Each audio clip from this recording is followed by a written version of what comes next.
villain in Nothing to Fear is again he's a well-known character from Batman's Rogues Gallery going back to I think the 40s or the 50s, the Scarecrow.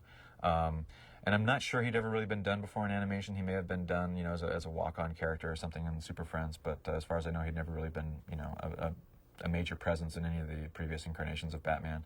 And so again, we felt, a guy whose motif is, a scarecrow, and he's literally all about, scaring people. I mean, he's this psychologist who's gone off the deep end and who literally is studying the effects of fear on people, but to the point where it's way beyond any kind of acceptable measure of human restraint, and goes over the edge and becomes a supervillain.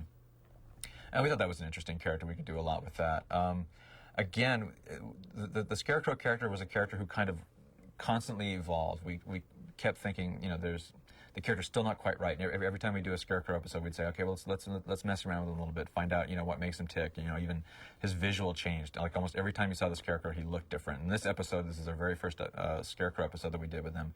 He looks very much like he does in the comics. He's got, like this bag over his head with a jack-o'-lantern type face and the wacky straw hat and everything. But he just didn't look scary enough. For a guy who's supposed to be the Scarecrow, we felt he should be really, really scary. And the interesting thing is the initial character designs that one of our artists, Mike Timm, had designed, he was not just a Scarecrow, but his body was all kind of twisted and kicked.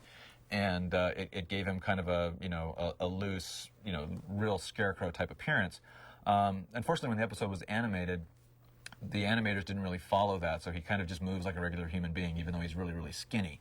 And so we felt, okay, well, that didn't really work. So the next time we went back to the Scarecrow, we changed his appearance again. We kind of made his face a little bit scarier. We put eyes inside his eye sockets to kind of give him a creepy stare. We gave him long hair.